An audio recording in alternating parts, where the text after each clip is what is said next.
back propagation. All these things are what your brain does. It's sort of, yeah. You have a layer of neurons that goes through a series of intermediate steps to ultimately cognition, and then it'll reverse those steps and go back and forth and go all over the place. It's yeah, it's interesting, very interesting. Yeah, I would imagine, like the thought of programming something that is eventually going to be smarter than us, that one day it's going to be like, why did you do it that way? Like when artificial intelligence becomes sentient, they're like, oh, you tried to mimic yourself. Like this so much better process. Cut out all this nonsense. Like I said, there are elements that are the same, but just also like an aircraft does not fly like a bird.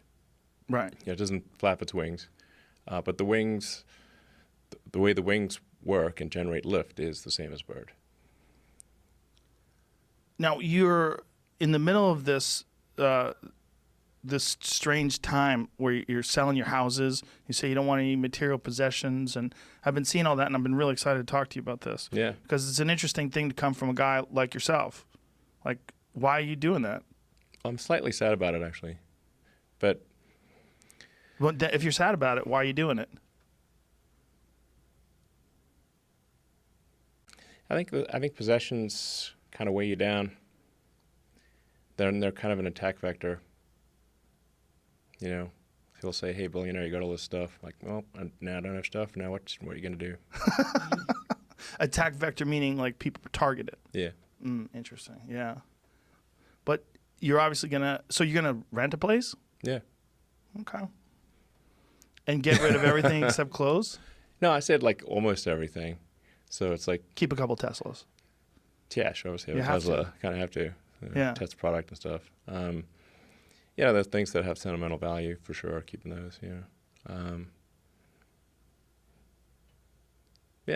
So do you feel like I mean, there's what's the worst that could happen? I mean, be fine. yeah, you could always buy more stuff if you don't like it. Suppose so. Yeah, I mean, from the money that you sell all your stuff, you could buy new stuff. But do you feel like people define you by the fact that you're wealthy, and that they define you in a pejorative way? For sure. I mean, not everyone, but Right. there's for sure in recent years, billionaire has become a like it's a pejorative. It's like that's a bad thing. Which I mean, I think doesn't make a lot of sense in most cases. If you basically organized a company, how